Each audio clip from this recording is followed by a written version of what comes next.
Hey everyone, it's me, Ultimate Gamer Freak, Double Dash UGF, and I know this isn't a game, and you may be like, well, you're a gaming channel, which you're not wrong, but you're also not right. This channel does go over other stuff other than games, but today's video is somewhat of a special video, and that's more of it. You can watch it if you're not someone who knows me personally, which you may be intrigued by this stuff this much, but today we're gonna be going over my personality and more over the results from a personality test I took, and technically two. And this is definitely more aimed towards the people who know me, so like they can know the reason why I respond certain ways. Now, this video also has the companionship of Yoda, my good old friend, to help me, because I'm gonna be honest, I don't exactly know myself. I really don't. He definitely knows me a little bit better than I know myself, and that's definitely one of the things I'm looking forward to about going to boot camp is, from what I've heard, you kind of learn about yourself if you don't know everything about yourself already.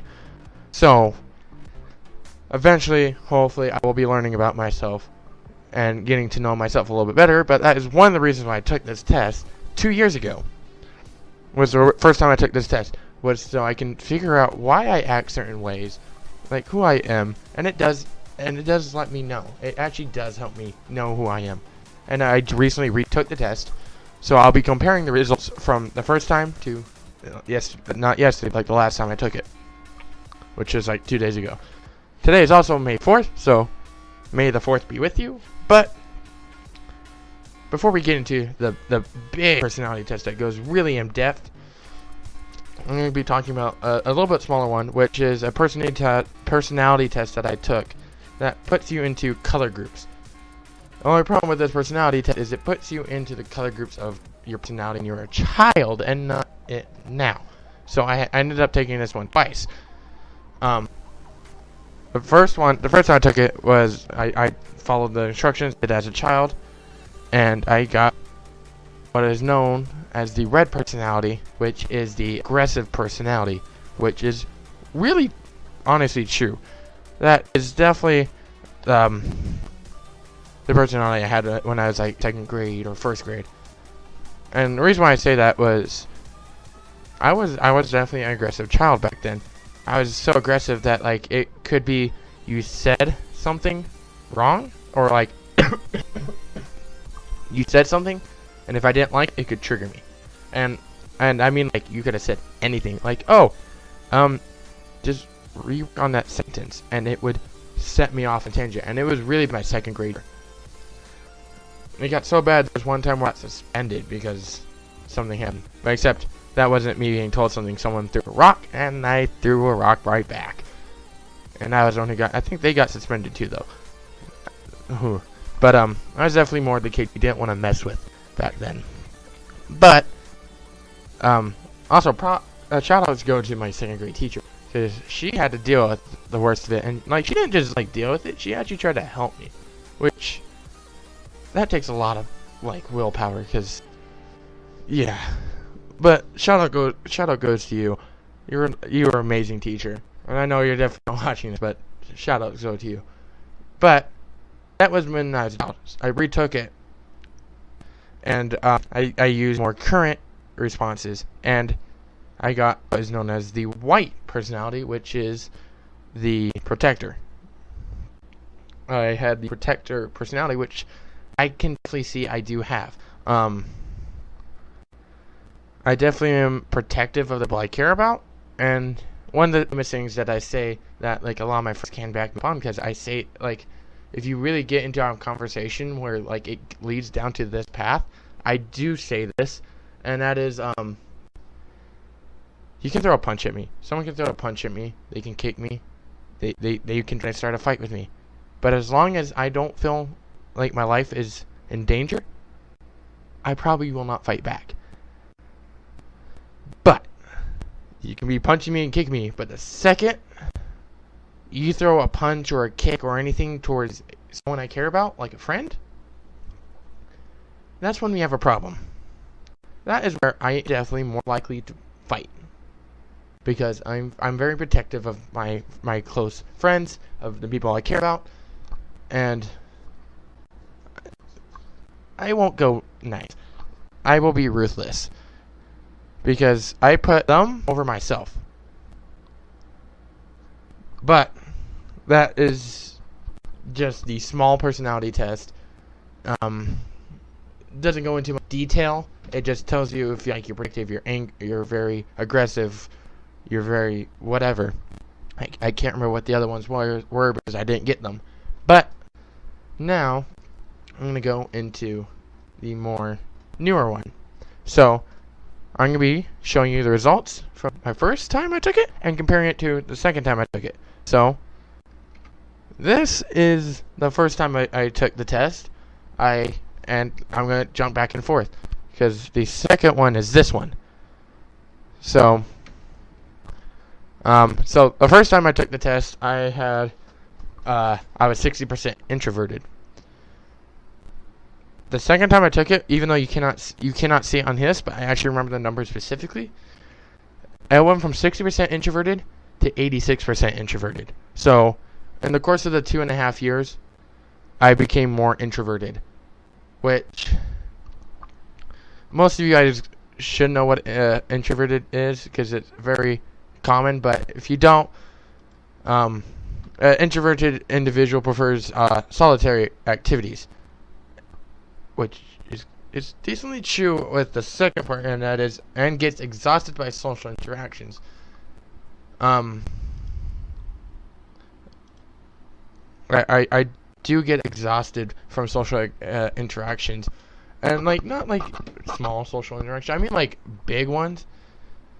I typically really like to get home and go to sleep. Now the second one is intuitive. I was 87% intuitive the first time I took this test, and the second time I was 76. So I became less intuitive. But intuitive, I can't even remember what this one is exactly. Intuitive individuals are very imaginative, open-minded, and curious. Oh yeah, that's definitely me. I'm a curious human being. I like to ponder into deep thought, and that's one of the things is I'll be walking around school, and I sometimes look like I'm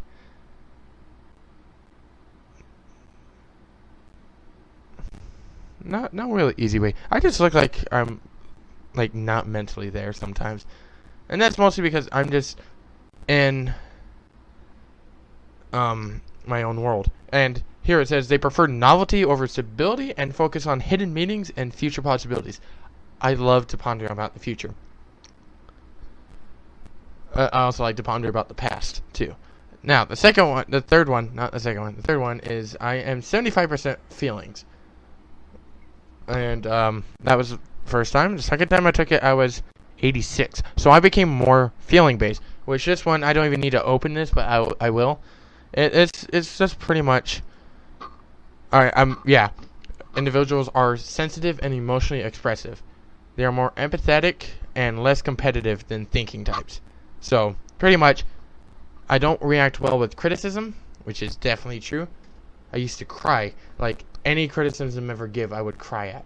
I don't do that now, thankfully, but I am definitely a very emotional person, very sensitive.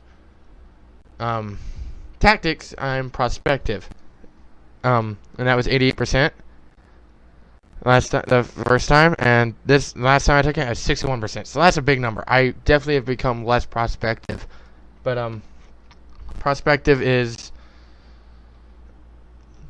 Prospective individuals are very good at improvising and spotting opportunities. They tend to be flexible, relaxed, non-comfortists who prefer keeping their opinions open. Not opinions, options.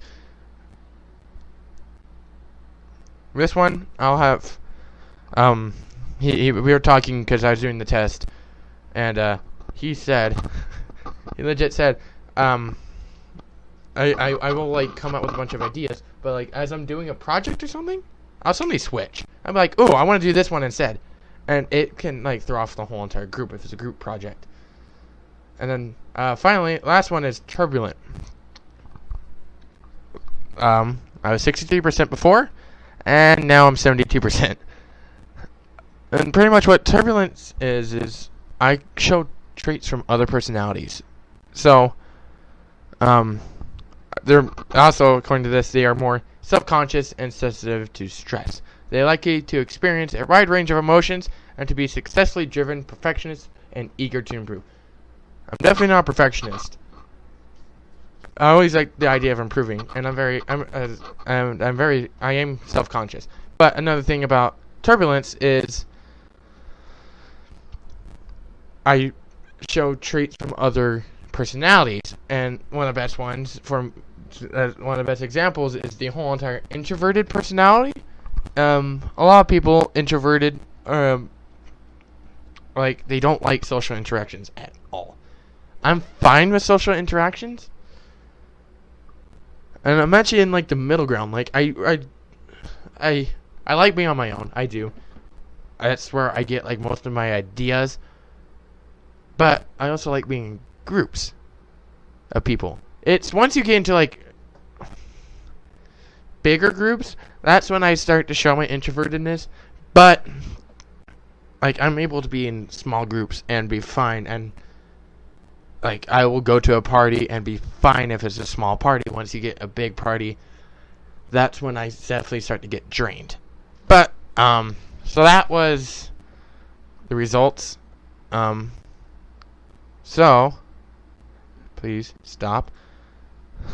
Next up, I'm gonna unmute myself and start get the conversation going with Yoda, and then I'm gonna show you the meaning of personality. So, talk to you guys in a bit. Alright, and I am here with Yoda. Say hello. Hello. I just pointed my mouse towards the speaker, and I just remembered it captures audio from the computer. They probably just got like a really echoey hello there. Okay, anyway, so here we have what an INFP stands for, which is what my personality is. Abbreviated is INFP, other known as the mediator personality. The reason why I'm in incognito is because if you type it in on the browser that you did the test on, it just shows up with your results, right? Or what was it? That was the problem with doing it on a normal browser. Sometimes the results were saved, so it causes a bit of issues. Yeah, okay.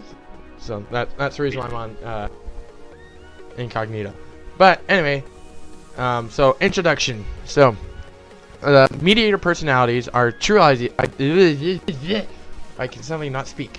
Mediator personalities are true idealists, always looking for a hint of good in even the worst of people and events, searching for ways to make things better. That sounds like me, I feel. Unless we're talking about World War II, but anyway, while they may be perceived as calm, reserved, or even shy,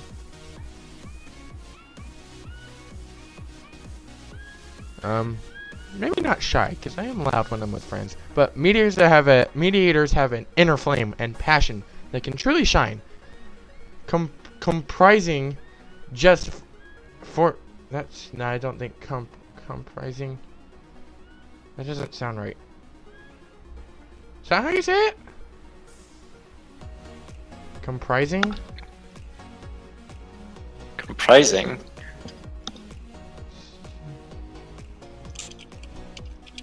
Comprising. So... C-O-M-P-R-I-S-I-N-G. That doesn't sound right. Maybe it is. Yes, seems to be the way. Okay. Comprising. Comprising just 4% of the population, which is a really small number. Well, I mean, it's a big number, but like, compared to 7 billion people that live on the Earth, it's a small number. Actually, what is that exact number? Hold up. I need a calculator.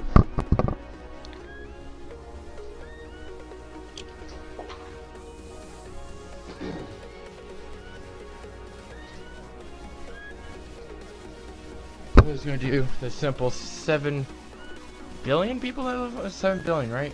Yeah. 7,000. 7 billion times 0.04. So, approximately, but like not near, but like definitely has more than this number. But if there's only 7 billion people on this planet, there'll only be 280,000 people with this personality, which seems like a big number, but I think that's less people than the amount of people in New York City. So, yeah. I don't even know what the population of New York City is, but I'm pretty sure it's more than that. But the risk of feeling misunderstood is unfortunately high for mediator personality type. But when they feel like-minded people, when they find like-minded people to spend their time with, the harmony they feel will be a fountain of joy and inspiration. How much would you say that fits me? I think that fits me a lot. It fits you, but it's mostly with friends, I suppose. With friends. With friends. Alright, being a part of the diplomat role group, mediators are guided by their principles, rather than by logic, analysts, excitement, explorers, or practicality, sentinels. When deciding how to move forward, they will look to honor, beauty, morality, and virtue. Which, all of those are important values to me, I feel. You also look a bit towards logic, but I feel like emotions is what you look for the most towards, as well as morality. Doing what is right and what is just the best for everyone. Yeah. Okay. Mediators are led by the purity of their intent, not rewards and punishments. I feel like that's me. Do good to the people and not look back, not look for rewards in return. Yes. People who share the mediator personality type are proud of this quality, and rightly so. But not everyone understands the drive behind these feelings, and it can lead to isolation. Which is why you hang out with close friends all the time. Yeah. And here we have a quote from J.R.R. Tolkien. All that is gold does not glitter. Not all those who wander are lost. The old that is strong does not wither. Deep roots are not reached by the frost. That sounds like a part of a poem. But that's also probably because of how I read it. We know what we are, but know not what we may be. I believe Tolkien is from the Hobbit series. Maybe. I believe he's the writer. Maybe. Series? I don't know. Oh, my ear. I actually haven't watched The Hobbit or read the book, so.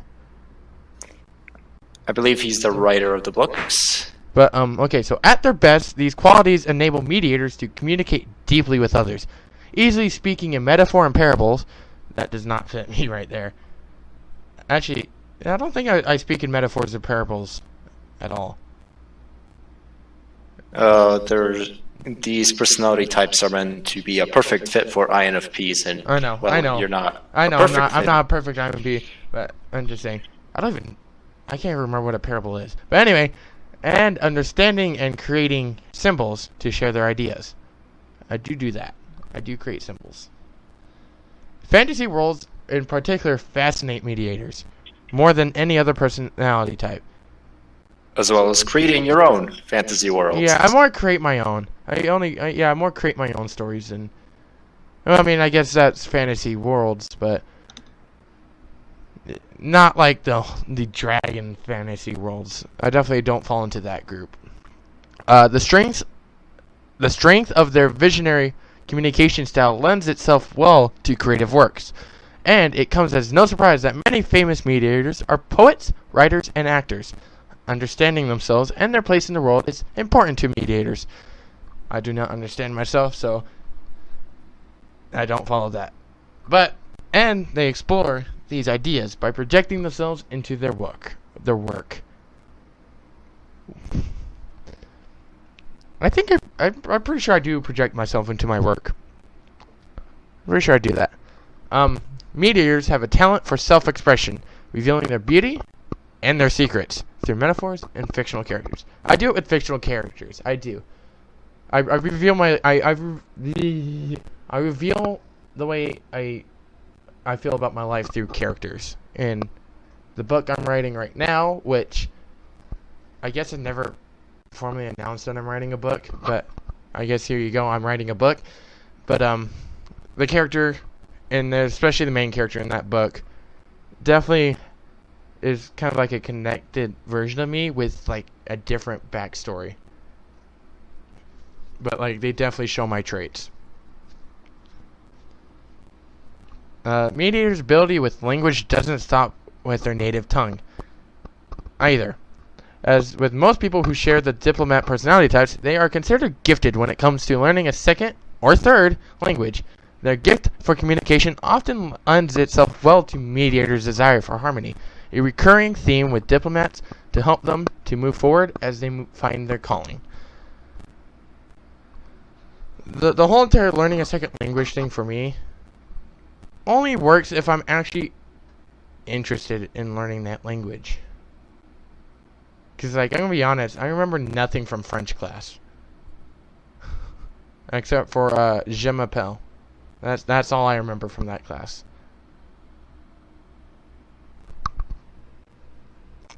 But then again, I didn't like the teacher. Which kind of ruined Spanish, like, the next 2 years that I took Spanish, because I just didn't like the classes. Because I always had stress when it came to going to those classes. Being passionate about learning is the best way to learn something, so yep. It makes sense. Okay. Listen to many people, but talk to a few. Unlike their extroverted cousins, though, mediators will focus their attention on just a few people. A single worthy cause. Spread too thinly, they'll run out of energy, and even become dejected and overwhelmed by all the bad in the world that they can't fix. This is a sad sight for mediators' friends. People come to depend on their rosy outlooks.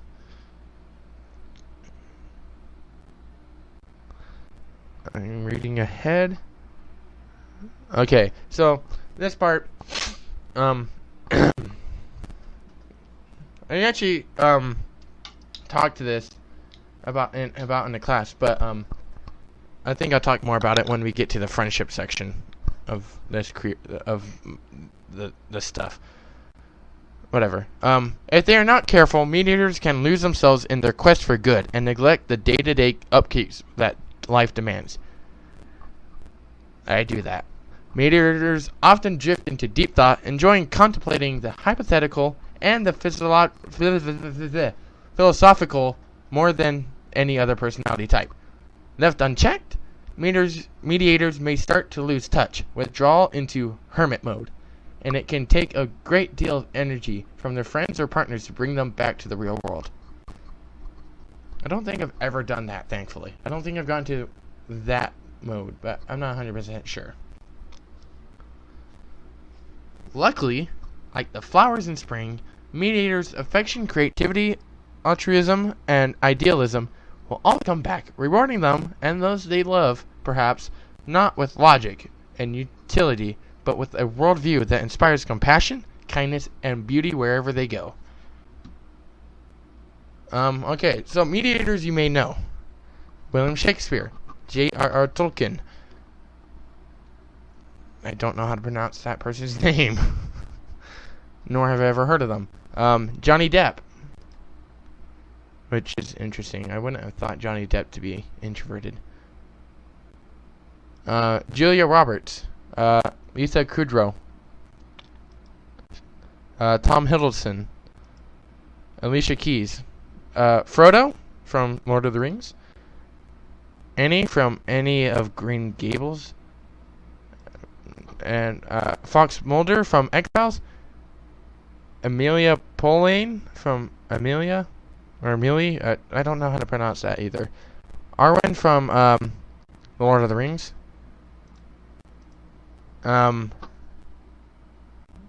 Sybil Branson from Downton Abbey. Lance Sweets from Bones. And Constantine Levin. Most of those people I don't even know. But anyway, strengths and weaknesses. So, mediator strengths. were idealistic. Mediators, friends, and loved ones will come to admire and depend on them for their optimism, their unshaken beliefs that all people are inherently good, perhaps simply misunderstood, lends itself to an incredible, resilient attitude in the face of hardship. Is it?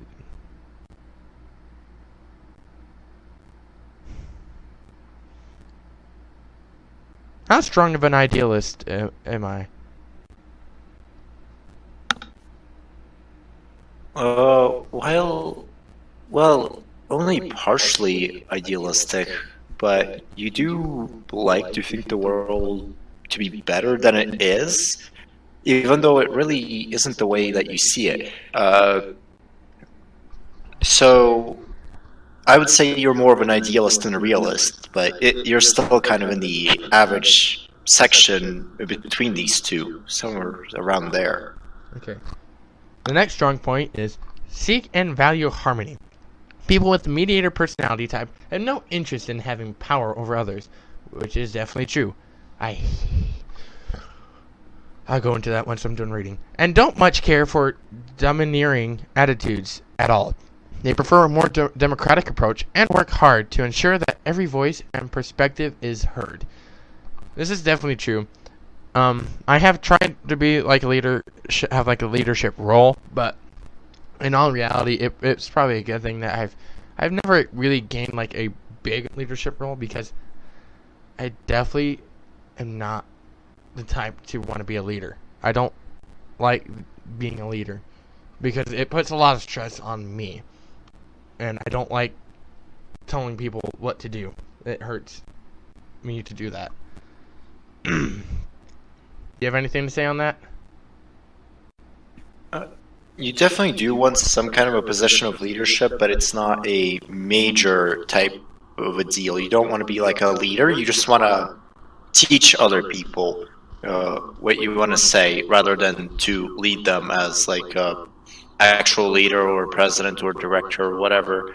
But you still want to lead like a very small group, and that's what I would think. I told you, he knows more on me, because, yeah. Open-minded and flexible. A live and let live attitude comes naturally to mediators, and they dislike being constrained by rules.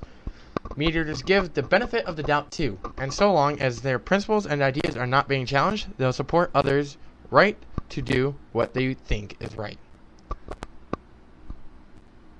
I don't know too much on this for me. I know I do not like rules, but how strong is this? I mean, you still follow rules, but I kind of have to, but you do complain that there should be more rules in regards to certain actions or things that people do still. So, I mean, you're kind of in between. Very creative. Mediators combine their visionary nature with their open-mindedness to allow them to see things from unconventional perspectives, being able to connect many far-flung dots into a single theme. It's no wonder that many mediators are celebrated poets and authors. I am definitely a very creative person, but in my own way. I've noticed that the best way to get me to like really start to like become creative is to either let me walk around and like talk to myself. Because I notice that's one of the times when I'm most creative, is when I'm just walking around talking to myself, which is typically when like there's not many people around, or if there's nobody around, I probably will start to do that. The second one is to put a certain type of music on, which is one of my favorite genres of music.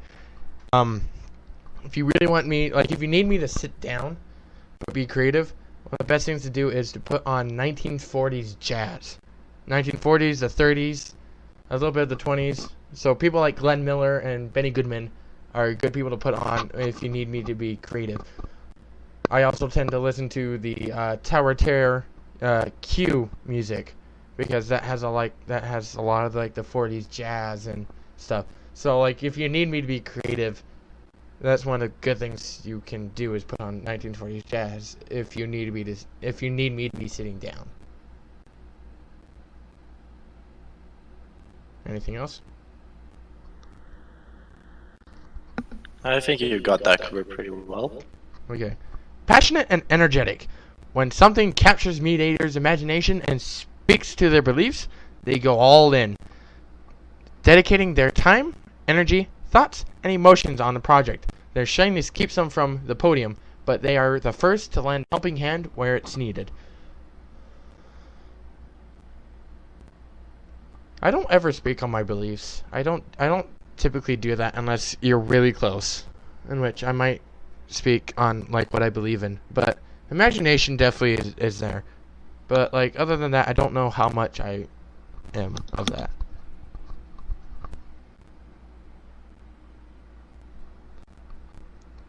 Alright, but I do definitely feel like I am definitely one of the first to lend a helping hand when it is needed. And I definitely hate speaking. Like presenting. Oh, I hate that. Because then that does put me on the spotlight. Ooh. Anything else? I mean, then again, we don't really work a lot together, so I don't know. I wouldn't be able to tell. Yeah, that's what I kind of thought. Okay, dedicated and hardworking. While others focus on the challenges of the moment, many give up when the going gets tough. Mediators, especially assertive ones, have the benefit of their far-reaching vision to help them through. Knowing that what they are doing is meaningful gives people with this personality type a sense of purpose and even courage when it comes to accomplishing something they believe in. This is definitely stronger if it's something I actually care about. And that's like one of the things when we're taking the survey, the questions that were dedicated to this, like the one about slacking off, getting off, not off top. Well, actually, off topic is I guess the best way to put it right now because I can't think of the word. But if it's like homework, which I don't care too much about homework, I don't see the benefit to homework. But if but with that, I if it's like especially bad with like online homework, because I'll be doing it and then I'll be like, I'm gonna go play like a round of War Thunder or some other game, and then it turns out that I do that for the rest of the time. I end up at some point getting onto Discord with Yoda for no apparent reason, and I'm just like, and when I notice this, I'm just like, oh, there goes that homework. But I definitely do have like the willing to focus if I really care about something. Do you have anything to say? Sounds about right. Oh, okay. Just so you know, if you feel like you want to jump in, just jump in, and I'll shut myself up. Sure will do. Okay. Meteors' weaknesses. Too idealistic. Meteors often take their idealism too far, setting themselves up for disappointment as, again and again, evil things happen in the world. This is true on a... What? That is not you. You're not that idealistic. Only partially. This is true on a personal level too, as meteors may not idealize their partners, but may not just okay, I just read that. As meteors may not just idealize their partners, but idolize them, forgetting that no one is perfect. The first half, the one about the world being evil, that's not me, as he said that I don't do that. Me idealizing / idolizing my partners, like my friends. I do that sometimes.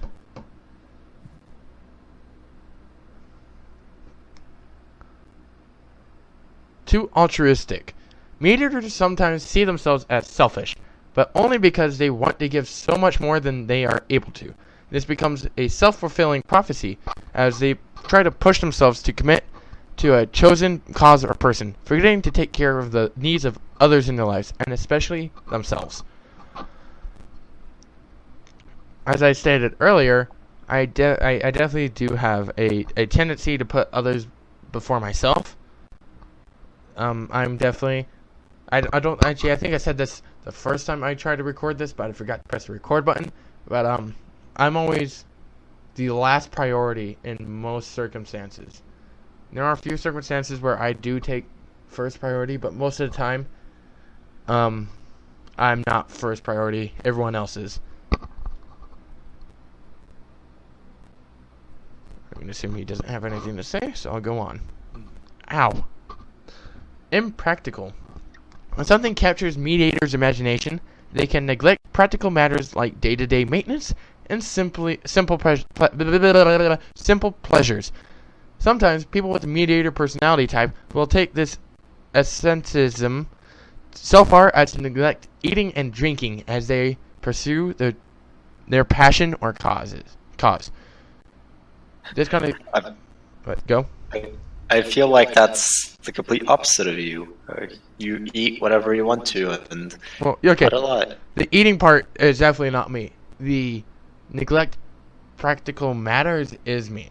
As I stated before, if we're in like a situation where like there's other people, they take the top priority. So if that means I need to, if that means like I can't do something to help someone else, I will help someone else and not do that thing. So like a small bit of that is me. Dislike dealing with data. Mediators are often so focused on the big picture that they forget the forest is made of individual trees.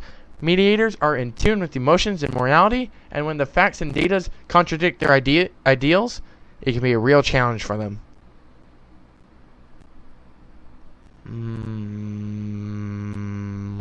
I don't know about that one. I don't know. I like to focus on the individual things. That's the problem with this one. It's the whole entire big picture thing, that's not me. I definitely prefer focusing on like small details. I'm very good at projects when you need like, oh, we need like tiny details. I tend to be a good person to do for that because I like small details.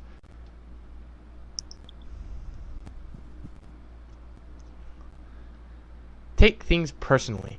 Mediators often take challenges and criticisms personally, rather than as inspiration to reassess their positions.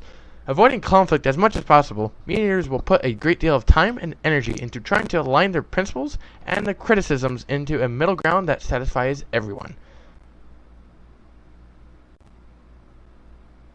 I kind of touched on this earlier with the, I don't take criticisms. I used to not take criticisms at all. Well, there was a point in time where any criticism would make me cry. I've grown out of that, thankfully. I no longer cry to any criticism, but like I definitely do take criticism personally. Challenges, not so much. I think challenges though as like an opportunity to show off, like show what I can do. But criticisms I take personally. Difficult to get to know.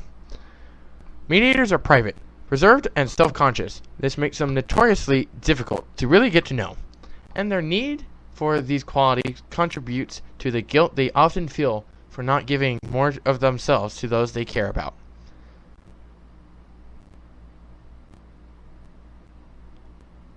How strong is that? Because I don't know about this one at all. Oh, he's got to think. Okay.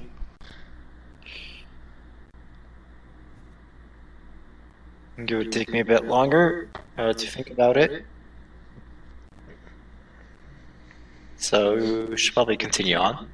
Okay, I'll continue on and get back to that one, hopefully eventually. Next up, romantic relationships. Ooh. Oh boy.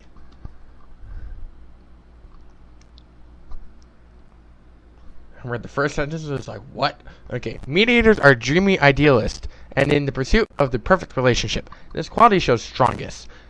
Never short on imagination, mediators dream of the perfect relationship, forming an forming an image of this pedestaled ideal that is their soulmate, playing and replaying scenarios in their heads on how things will be. This is a role that no person can hope to fill, and people with mediator personality type need to recognize that nobody's perfect, and that relationships don't just magically fall into place. They take compromise, understanding, and effort. This one, you wouldn't know much about. This is definitely something more of me. Which, I actually do know this one. I do this. And, like, it's not even like I do it on purpose. It's just natural reaction for me to do this. I've done it with majority of the people I've ever formed a deep liking of. And by deep, I mean like more than just best friends. It's more of like I want to possibly date you. I've done this with majority of them. And I don't really have any control of it. It just kind of happens. And the whole entire falling magically into place, that's definitely been like my biggest problem, because I've only ever asked out one person, and even then, the way I did that was definitely kind of like in a way where I didn't want to do it face to face, and I just kind of wanted things to fall into place. So that one's definitely me, and I kind of don't like that part of me, but I don't feel like I have much control of that, sadly. Love all, trust a few, do wrong to none. Fortunately, these are qualities that mediators are known for, and while it can be a challenge to separate long-fostered fantasies from reality, mediators' tendency to focus their attention on just a few people in their lives mean that they will approach new relationships wholeheartedly with a sense of inherent value, dedication, and trust. And here in the green we have mediators share a sincere belief in the idea of relationships, that two people can come together and make each other better and happier than they were alone, and they will take great efforts to show support and affection in order to make this ideal a reality. The section right there I can't touch on too much because I've never been on a date, so I actually don't know too much about that.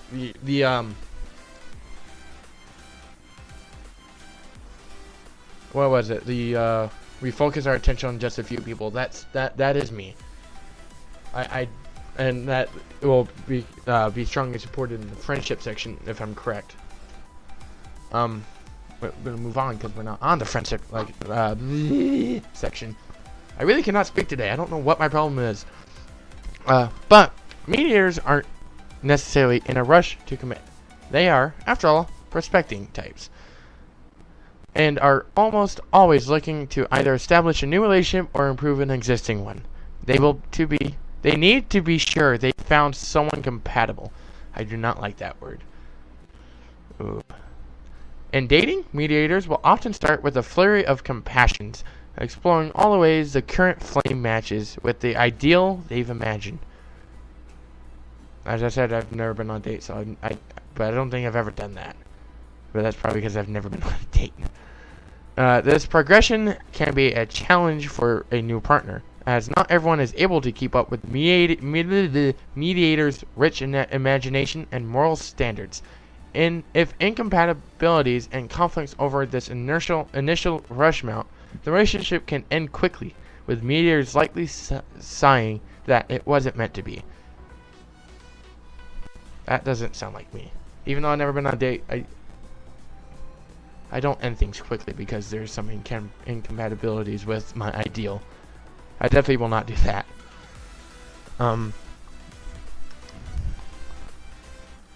As a relationship takes hold, people with the mediator personality type will show themselves to be passionate, hopeless romantics, while still respecting the partner's independence. Mediators take the time to understand those they care about, while at the same time helping them to learn, grow, and change. While mediators are well-meaning, not everyone appreciates what can come across as constantly being told what they need to improve. Or, put another way, that they're not good enough. Definitely will not be doing that either. Mediators would be aghast? I think it's aghast, to find that their intents were interpreted this way. But it's a real risk, and if their partner is as averse to conflict as mediators themselves, it can boil under the surface for some time before surfacing. Too late to fix. Better 3 hours too soon than a minute too late. This aversion to conflict, while contributing greatly to stability in the relationship when done right, is probably the most urgent quality for mediators to work on. Between their sensitivity and imagination, mediators are prone to internalizing even objective statements and facts, reading into them their themes, I think it's supposed to be, and exaggerated consequences, sometimes responding as though these comments are metaphors designed to threaten the very foundations of their principles. Naturally, this is almost certainly an overreaction, and mediators should practice what they preach, and focus on improving their abilities to respond to criticism with calm objectivity, rather than irrational accusations and weaponized guilt. I'm not 100% sure if I do that. Do I? Not enough. I don't know enough to know for certain.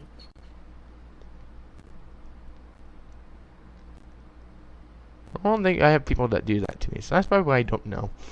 Or you don't know either.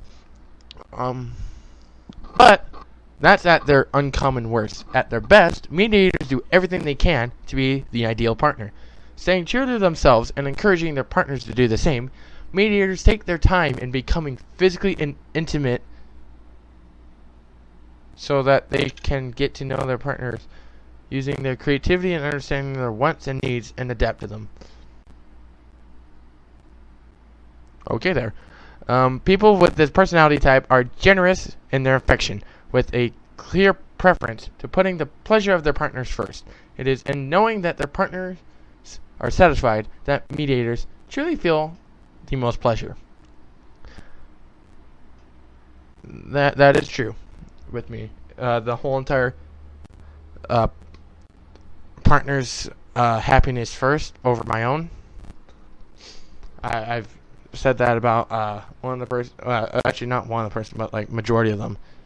Is I'd rather see them happy than I cannot English. I'd rather see them happy than them with me. Because I feel happy when I see that they're happy. But that's romantic relationships, I haven't had much experience with, so that's why this is kind of like quick. And some of the other ones will also be quick, like parenthood, probably, because, well, I'm definitely not a parent. I thought my thing. Okay, next up is friendships. This one should be a little bit more in depth. The true friends of people with the mediator personality type tend to be few and far between, but those that make the cut are often friends for life. Excuse me. The challenge is in the many dualities that this type harbors when it comes to being sociable. Mediators crave the depth of mutual human understandings, but tire easily in social situations. They are excellent at reading into others' feelings and motivations, but are often unwilling to provide others the same insight into themselves. It's as though mediators like the idea of human contact, but not the reality of social contact. The few and far between friends is definitely me. This is where I'll get into the whole entire English project thing. We were talking, and it wasn't even a project, we're just talking, and we were talking about friendship, and I went up to go talk, and one of the things I said is my whole entire friendship thing is a very harsh system to many people, and that's because, like, it's kind of divided into categories. The bottom is the people I don't talk to, and so I show very little to them. I'm just kind of like, oh, there's a person there. Okay. Then we have the people I talk to, and like that, all I do with them is just talk to them, which is like a small group of people already. And I still don't show too much about myself. I just talk to them. And then we have, within that group, another group of people I talk to and show a little bit, which is very self-explanatory. I talk to them and I show a little bit about myself, but not too much. Then we get into the section of friends, which is substantially smaller, and like, I think the best way to put it is I may have like only up to 15 friends. And like actually not even 15, maybe like 8 friends. Somewhere between 8 and 15. It's really not a lot. Given the fact most people have like up to 50 friends. So it's essentially a short list. And then at the top of the list, well, now, like at the top of the list right now, is best friends, which I only have 2 best friends. And that's the person I'm talking to right now, Yoda, and another person in band. These people, which I think it talks about later on, you two are the only people I actually released anything to. Like, I will release anything that's on my mind to you guys, if it's troubling me. Nobody else gets that benefit.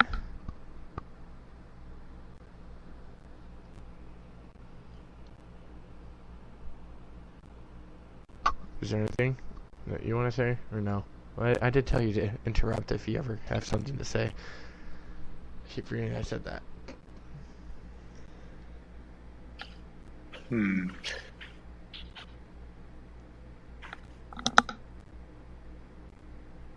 That's gonna leave me at a No, I don't think I have that much to add. Does it not say on there that INFPs usually make friends with similar personality types? I think it says that later on. Because I am an INTP, and that's only like 1 letter away from you, what your personality is. Okay. What about your other friend? Do you know what their personality is? I do not know what their personality is, but I don't think they're introverted. I'm pretty sure they're extroverted. But that may be the only thing. I don't know. I've never had them take this survey, so yeah. Anyway, how poor are they that have not patience? In a lot of ways, this limits the potential pool of friends to other types in the diplomat role group, who are able to pick up on the subtle clues left by their mediator friends, and who are more likely than not to enjoy something of the human enigma. A friendship with a turbulent executive, ESTJT, on the other hand, governed by social conventions and community participation as they are, would almost be a non-sequitur. Sequitur? I don't know. Though, mediators may find the idea of being paired with their opposite fascinating. Not fascinating. Fascinating. Enough to outweigh the practical challenges to such a friendship. So I think this is what you're talking about, is how we are more likely to group up with similar roles. Yes. Okay. To top it all off, ideas like networking and the friend of my friend is my friend holds little weight to mediators. Friendships are earned on their own merit, by dint of the intuitive respect mediators have for those with similar personalities and values, rather than more practical alignments like those of coworkers. Mediators' tendency to protect their sensitive inner cores and values from criticism, especially if they are on the more turbulent side, which I am, of the spectrum means that acquaintances will likely get nowhere near them without sustained and tactical efforts. Yeah, you need to work to get near me. Which, this is one of the things I was talking to about, like I was talking about with like a few of my friends, like a few of my friends, is I've never started the first conversation with any of my friends. It's always been the other person started it first.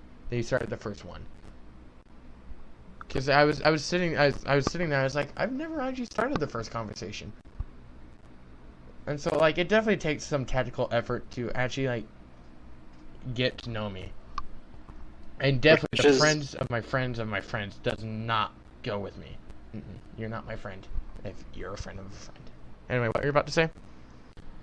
I was just about to say that I usually also don't start the conversations, so it's pretty interesting that we've met each other and became friends, even though we usually don't start conversations. Yeah, that's actually one of the interesting things.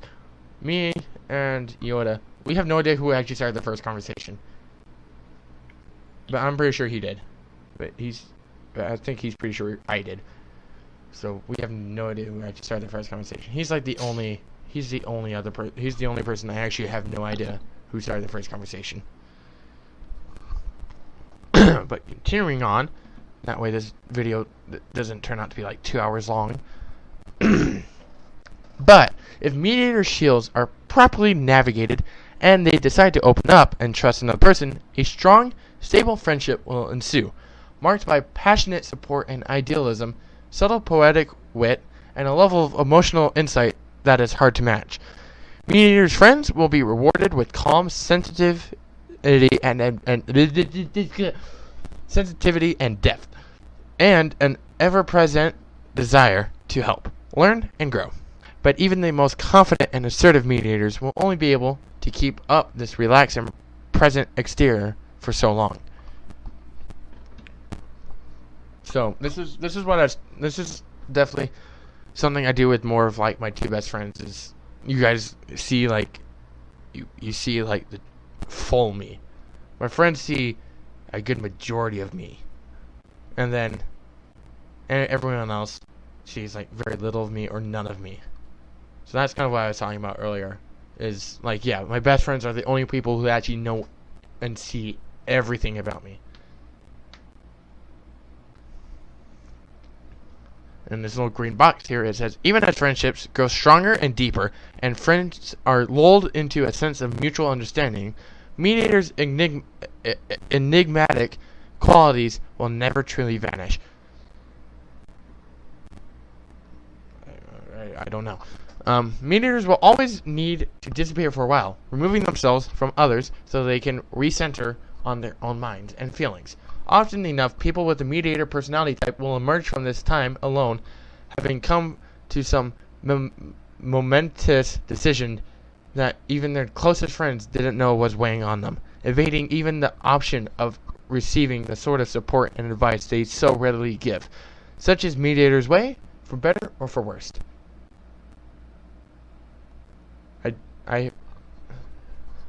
This is more of like the hermit mode I think they were talking about. I don't know if I actually do this. No, not really. Okay, so yeah, I don't really do that. I do notice sometimes I do stop talking to certain people, but I don't go into full hermit mode. Next up, parenthood. So this one, I won't really know either, but here we go. People who share the mediator personality type share a tendency to not only strive to learn and grow as principled, moral individuals, but to bring like-minded people on that journey with them, in their own subtle, often shy way. Mediators want to lead others forward. As kindred spirits, they will find no greater opportunity for this than in parenthood. I can kind of agree with that. I kind of like the idea of being a dad.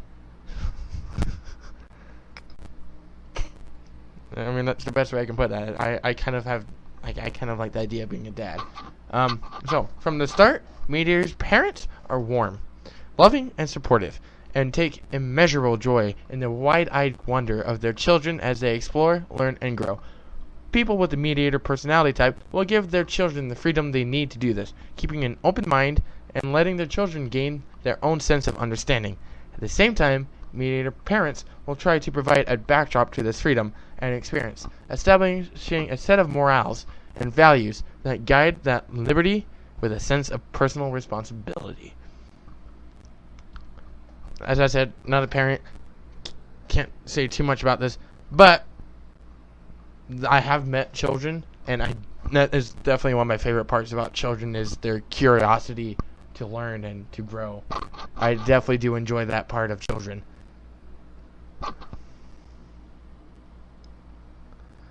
So, here's the old green box here. Mediators never stop encouraging their children to learn and grow, and they consider it their duty to inspire and motivate them, both by using their sensitivity and intuition to speak in their children's language and by leading the way themselves. However, this sense of responsibility has a harder side. If their children fall foul of their mediator parents' value, it will not be taken lightly.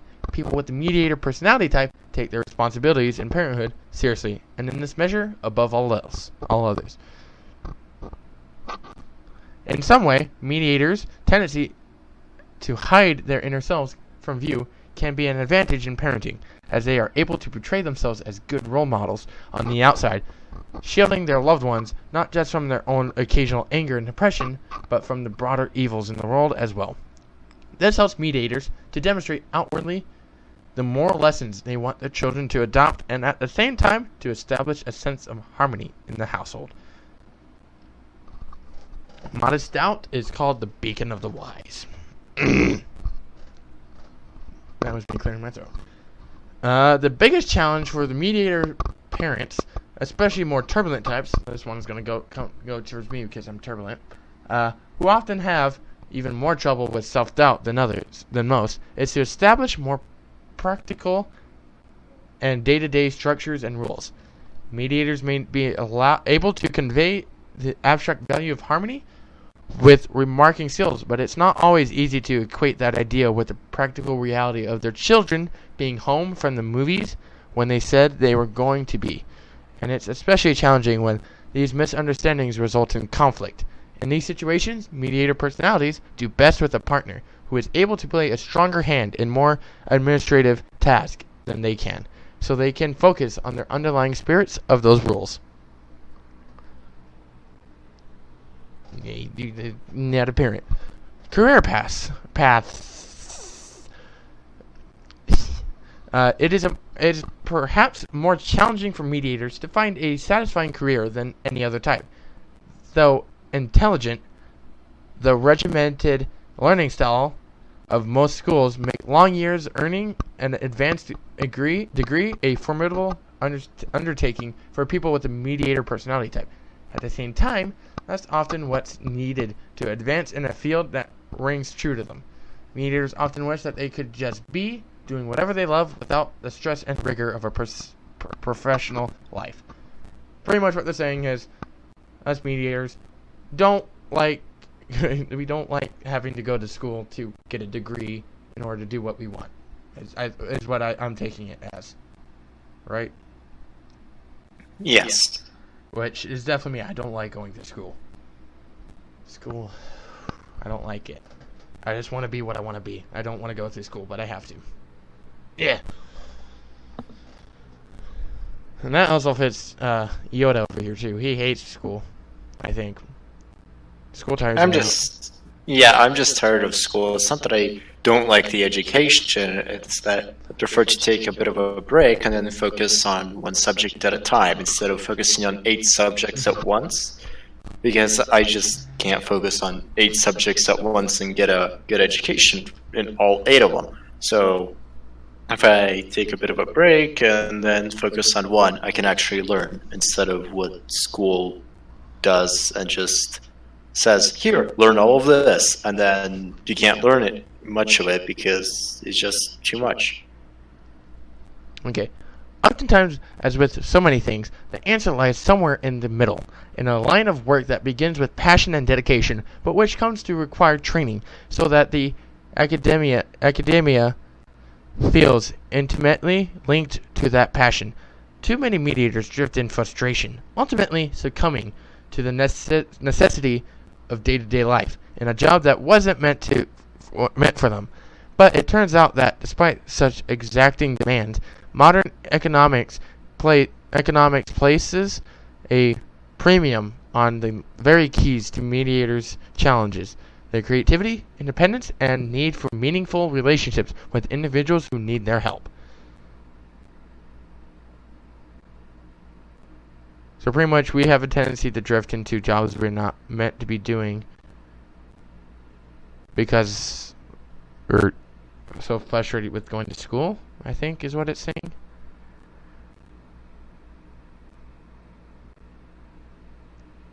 Yeah, I'm pretty sure that's what it's saying. Is we get so frustrated we just go to a job that doesn't need that.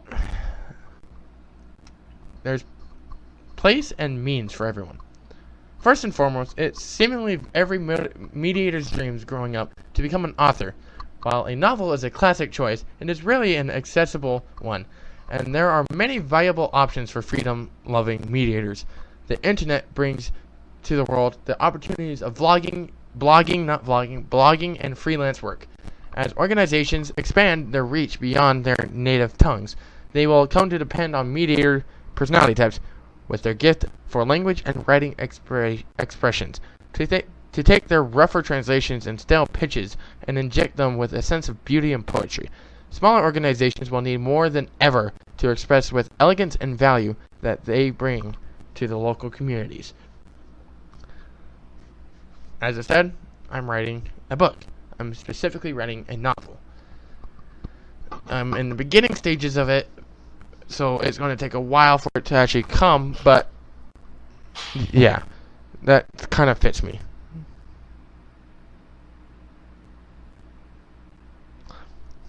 Most any cause, idea, or field can benefit from the artful and natural expressions that mediators bring to the table, and mediators have their pick of the world in choosing who they work with.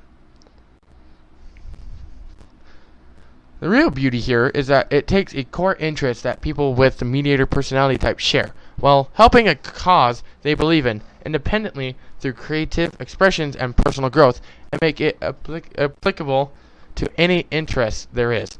They will always be a need, and now more than ever, to win people's hearts and minds with the written word. So, we like to work on our own to express our creativity, is kind of what that's saying, and it's our creativity is what's needed more than ever to kind of, the way I'm taking it is we're needed more than ever now to kind of make people look at the good in the world instead of what's going on that is bad,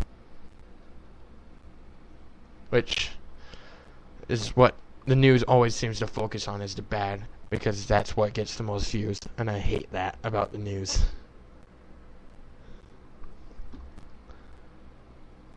Some mediators will prefer a still more personal touch, being able to work face-to-face with clients, seeing that their personal efforts really impact others' quality of life. Service careers such as massage therapists, physical rehabilitation, counseling, social work,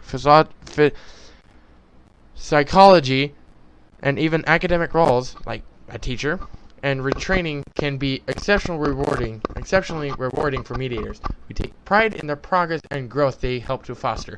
People with the mediator personality type have a tendency to put others' interests ahead of their own, a mixed blessing by itself. But when a patient takes their first unaided step in the long road to recovery after an accident, nothing will feel more rewarding than that selflessness.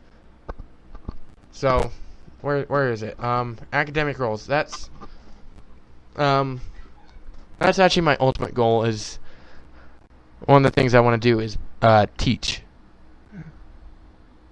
and specifically world language. I want to teach I think it's world language, you could say. I want to teach a foreign language class because I didn't have a good experience with foreign language classes, and so I kind of want to teach it so that other people don't have to go through what happened with me in foreign language. Because I said this in I think it was a previous video, or no, it was the podcast, which I still think was the previous video. But I stated that people should enjoy foreign language classes. They should enjoy learning a foreign language, a second language, a third language, and not hate it. And that's sadly what happened with me. Was I hated foreign language classes. I hated going to them because they gave me so much stress. Because my first foreign language teacher, me and Yoda had the same one. We had the same class. If I'm correct, you didn't see much wrong with her. I was okay with her because I have. I just see every teacher around like the same. Guess I have more tolerance with good and bad teachers because I've just had such a mixed bag of them in the past. Yeah, but with me, I hated that teacher. Ooh. She ruined foreign language for me. So, well, foreign language classes. So, like, I got my 2 years that I needed, which I didn't do French because I failed that class. But I did Spanish, and I completed the 2 years I needed. And those were, like, stressful classes for me. But now, I'm using Duolingo to learn German, and I'm actually remembering the stuff I'm seeing. I'm actually enjoying learning it. It's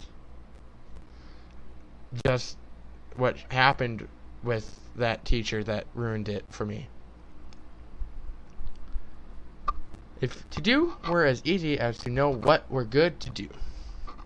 Where MeatEaters will not thrive is in a high-stress, team-heavy, busy environment that burdens them with bureaucracy and tedium. I do not know what that word means. MeatEaters need to be able to work with creativity and consideration. High-pressure salespeople, they are not. Ooh, you're going Yoda on me. It can be a challenge to avoid these roles, as they are the basis for so much starting work, and it's often a risk to break away into something less dependable, but more rewarding. To find a career that resonates with MeatEaters' values, though, that's more than just a job. Sometimes it's just what needs to be done. So this doesn't exactly go with work either. Like, it goes with work, but it doesn't just go with work. I feel like this also goes with school. School is, it's not overly stressful, but like the stressful classes I'm always have the hardest with.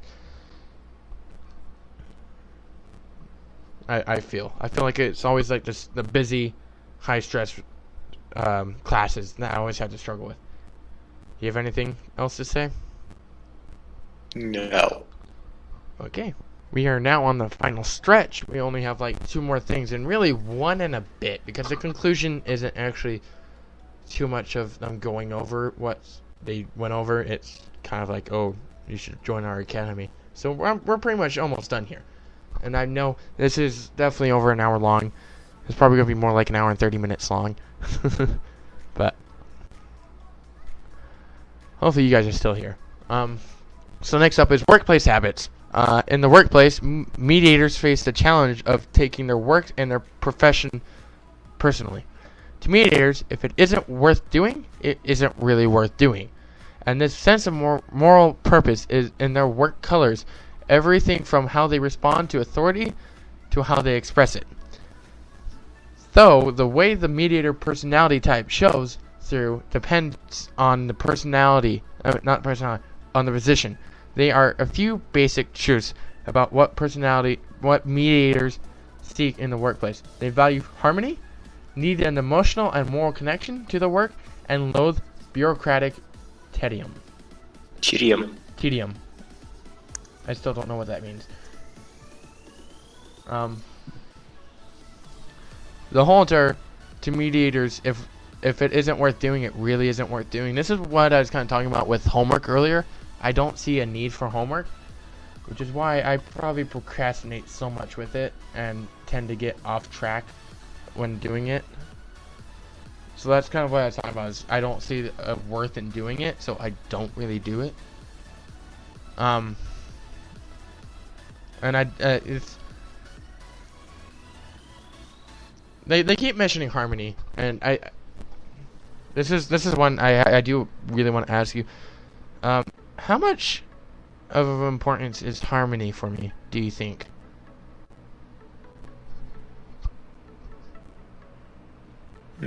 Depends on what you mean by your definition of harmony. What is harmony to you? It's hard to put into words. Kind of like harmony for me is like everyone's working together and is like having a good time with doing it. So like they're like laughing and having fun while doing what they need to be doing. That's kind of what I feel like harmony is. So then it would be quite important for you, because when something becomes not fun for you, you just kind of not do it as much as you should be doing it. So the foreign language classes, for example, you weren't doing so great in them because you didn't have any interest in them, because there wasn't any harmony in them. So harmony is quite important for you. You know what popped into my mind? When I'm playing War Thunder. How I can get really mad real easily in that game. I still like the game, even though I get mad at it so easily. That's a weird relationship I have with that game. Anyway, so how do you say the tedium? All right, Tedium? Can I define it? Search Google. Okay. The state Tedium. of being tedious. Oh, okay. I know what the word tedious means, so that makes sense. Okay. So, mediators subordinates. As subordinates, mediators prefer latitude and would much rather immerse themselves in a project alone or with a close team than simply be told what tasks to do and move on. People with the mediator personality types aren't looking for easy, forgettable work that pays the bills. They're looking for meaningful work that they actually want to think about. And it helps for their managers to frame responsibilities in terms of emotional merit rather than cold rationalization for business for its own sake. Mediators would rather know that their work will help to deliver a service they believe in rather than to know that the bottom line has been boosted by 3%. So, I'm going to start off with, would much rather immerse themselves in a project alone or with a close team.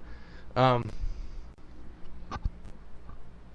going to go back to schooling because I guess you can kind of say that school is kind of like a workplace. So, that's probably why most of my connection with this section is with school. Whenever we do team projects, I know a lot of people do this as well, but I always look for people I actually know. And I hate it when the teachers place you into like groups of people that you don't know, because then I definitely kind of close myself off and kind of like put a blockade. I mean, I do help out with the work, but like it's not like full-hearted work that comes from me when it's people I don't know. But when I'm working with someone I know, my creativity goes woo. And then the whole entire forgettable work kind of goes with homework. Homeworks, I guess you can put into terms as forgettable work. It's work that you just do to get a grade. So, like, I don't like doing homework because it's forgettable work. Meanwhile, meaningful work, like projects, I do find important.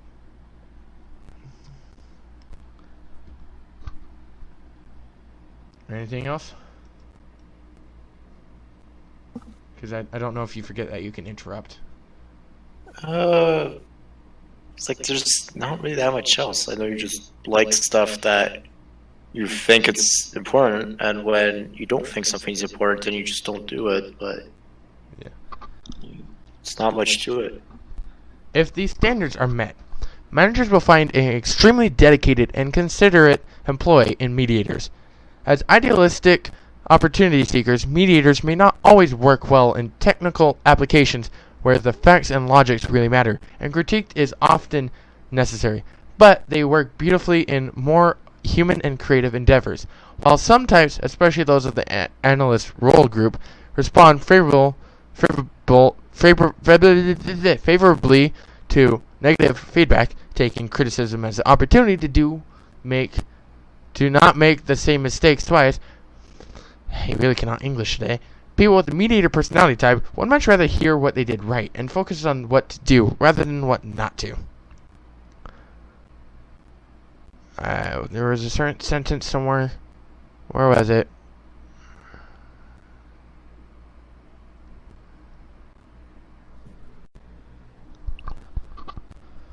And I think it's like over here. The technical applications, I don't care about what percentages. I don't care about the logic. And I hate critiques. As I did say that earlier. So, yeah. I'd rather much know what I'm doing right. That way I can improve what I'm doing right and work on doing that instead of knowing what I did wrong. I mean, sometimes I do need to know what I did wrong, but I much rather prefer what I did right. If that makes any sense.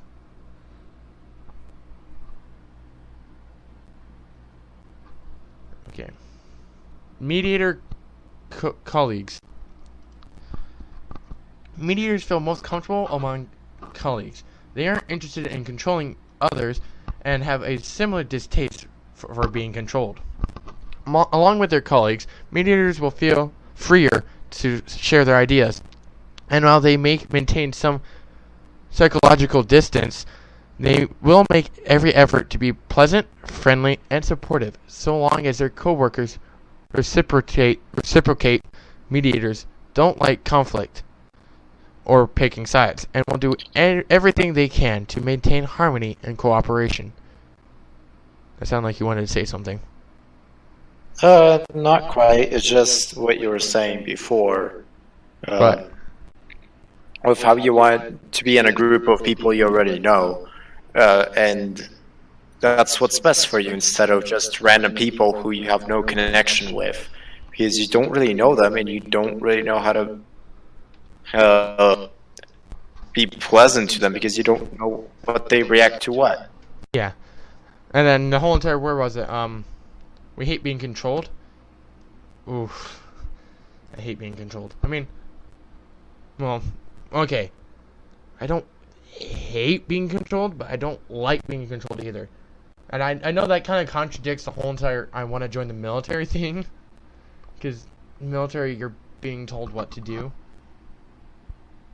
But I think the reason why I want to really join the military, other than free college, is because they have some things I really want to work on. And one of the things that they have is being an avionic mechanic, which is something I really want to be, and I really hope I can be, because I love the idea of working on airplanes and helicopters. And like, yeah, I was talking with one of my teachers about my future careers and how I want to be an avionic mechanic, and one of the things they said is, well, you don't need to join the military to be an avionic mechanic. And I was like, sure, yeah, you don't, but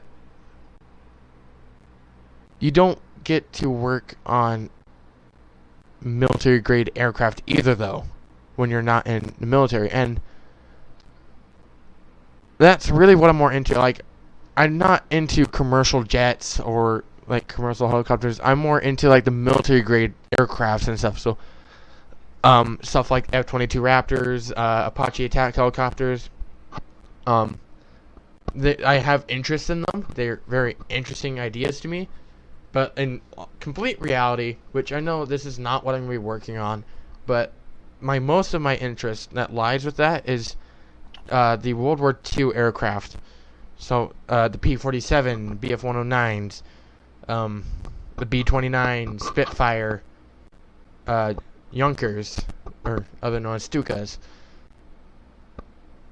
the Yaks, the Zero, like those I'm interested in. They're very interesting aircraft.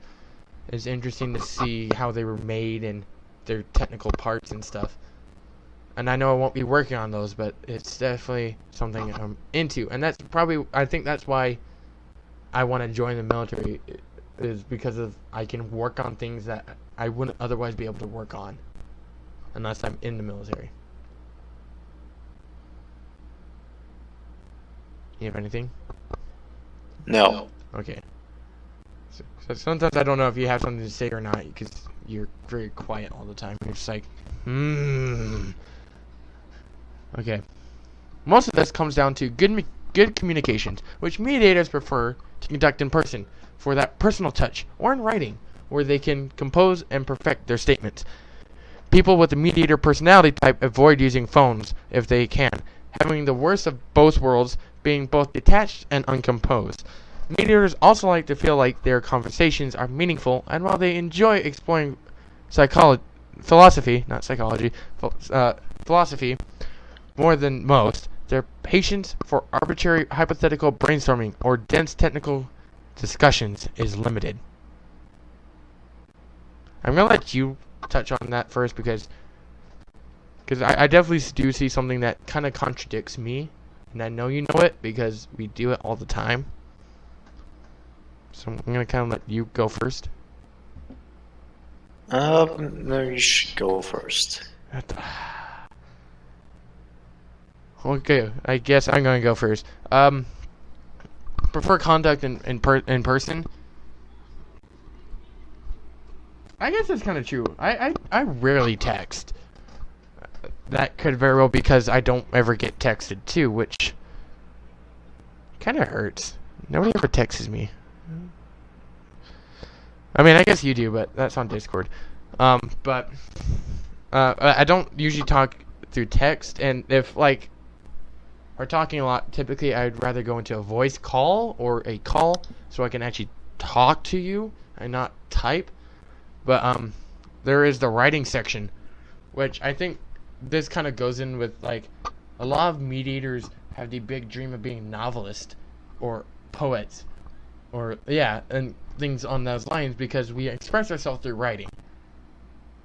It said that earlier, and it's kind of saying that here is we like to communicate through writing, because that's one of our ways of expressing ourselves, and this is probably like one of the reasons why we have a tendency to go towards being an author or a poet. Avoid using phones. Yeah, I mean, like if we're having conversations and like we're like actually like having like deep conversation, we'll put our phone away. We're not gonna be on our phone. If we're having like a little mediocre conversation, we'll probably have our phones out. But, or at least that's me. Like if it's not like a like semi-deep conversation, I'll have my phone out. But like if it's like a decently deep one, or if it's like what me and Yoda do all the time, where we get into really deep conversation, I don't have my phone out unless I need to look something up. But that's where this whole entire their patience for arbitrary hypothetical brainstorming or dense technical discussions are limited. I think this is the one that contradicts me. I mean, the hypothetical brainstorming depends on what it is. If it's like, brainstorm for like some essay, my patience for that is like none. But if it's like, this just happened. For dense technical discussions, I think you're perfectly fine with that. For airplanes and such, especially World War II aircraft, I could talk to you for a long time about like a P-47, its horsepower in the engine, and then how it has a turbocharger and all that, and you'd be fine with listening to that, and it's definitely not limited. Yeah, that is a dense technical discussion, so that contradicts you. Yeah, that's the technical discussion does. It's the hypothetical brainstorming depends on which one it is. Because if it's like, you need to think of a situation for an essay, my patience for that is gone. Because I have to write an essay on it now. But like if you but most of the times this happens a lot when if I complete my work early, I would just sit there and then be like, I'll probably pull out one of my more common ones. Like, what if I was a spy? Or not a spy, but like a secret agent. That one for some reason always happens. I don't know why. But like one of the ones, yeah, but like one of the more famous ones is like, what if like our building just got invaded? And it's like up to me to defend. That one always happens. But there's other ones I'll get into, like, oh, what if World War III just happened right now? What would hypothetically happen? Would the U.S. military do another draft? And what countries would it be against?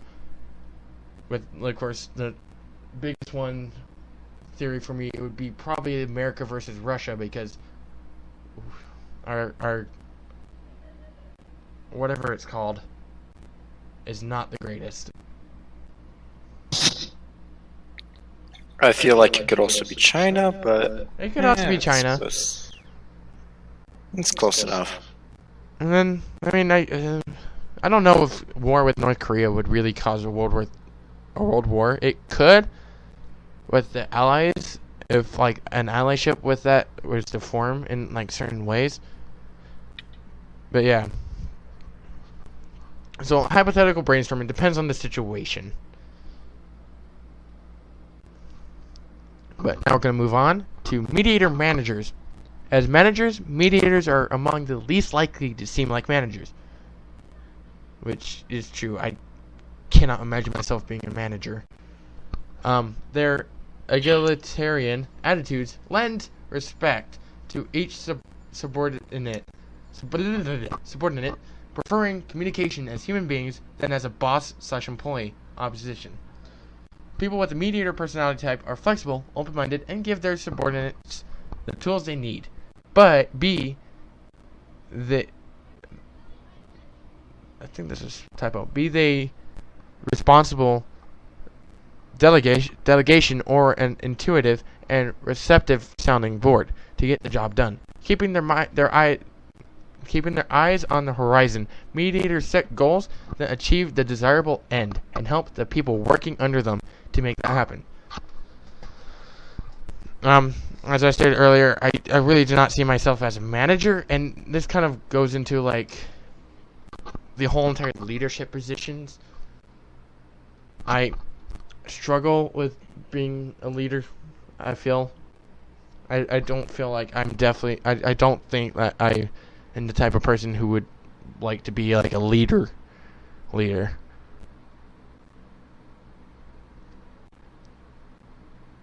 I'm gonna assume that means you have nothing else to add to. Nothing so far. There is a downside to this style, as sometimes the boss just needs to be the boss. Mediators know how they feel about criticism and are reluctant to subject others to that same experience, whether it's needed or even welcomed. Further complicating this role, when mediators are under stress, as when someone really does warrant criticism, they can become extremely emotional. They may not show it, but it can affect their judgment or even cause them to withdraw inwards in ways that can really hold back their team. So where was it? Mediators know how they feel about criticism, are reluctant to subject others to the same experience, whether it's needed or welcome. It's the whole entire subject others to the same experience thing that kind of goes with the reason why I want to be a foreign language teacher, because I don't want to subject others to the same experience I had. That's kind of what I was talking about earlier. And then they may not show it. This one I'm going to need you to answer is because I feel like I don't show my emotions as much anymore, but I'm not 100% sure.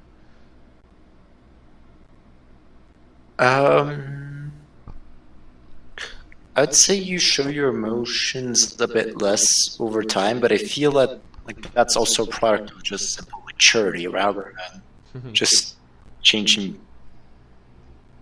thing about you. So now here's I one. don't really know. Have I ever withdrawn myself inwards? Yes, but not in an extreme manner. Like, you'd still be fine talking with other people, but the only thing that would change is you would talk less with others. So pretty much like, so I'm in a conversation, something happens that I feel like I caused, and so I start to talk less.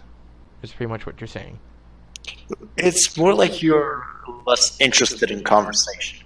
But other than that, that's just So what kind it of, is. so kind of just like I kind of show a little bit of I want to leave this right now, sort of mentality then, or like I want to change the subject, so I don't hurt you more.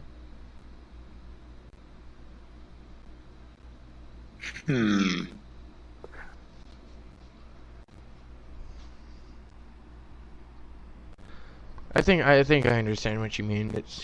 It's just hard to put into words. Just disinterested in conversation, like not providing as much Input. feedback. Yeah, input, feedback. You're just kind of being there. Like you don't want to talk. I'm just kind of there. I'm just, hey, yeah, okay. And I'm pretty sure this has held back people, teams before, like held back conversations or whatnot. This kind of mentality that I sometimes pull. Or do you just not know that? I wouldn't know that. Okay. And I don't really pay attention to that stuff. Okay, conclusion. So this one, it starts with a conclusion and then it goes into, you should take Art Academy. That's the one thing I do not like about this one section, is because they push the you should take Art Academy thing. Okay, so conclusion. Few personality types are as poetic and kind-hearted as mediators. Their altruism and vivid imagination allows mediators to overcome many challenging obstacles, more often than not brightening the lives of those around them. Mediators' creativity is invaluable in many areas, including their own personal growth. Yet, mediators can be easily tripped up in areas where idealism and altruism are more of a liability than an asset. Whether it is finding or keeping a partner, making friends, reaching dazzling heights on a career ladder, or planning for the future, mediators need to put in a conscious effort to develop their weaker traits and additional skills. So as an overall, how much of this fits me and how strongly? Time will tell, because current moment, there's not much to say. 'Cause you're not working yet, and I'm sure it'll show up when there is something to gain. Yeah, so yeah, I'm not working yet. I've never been in a romantic relationship, so I don't know how I respond to most things in that way. So there are definitely some things that I'm not 100% sure on, but yeah.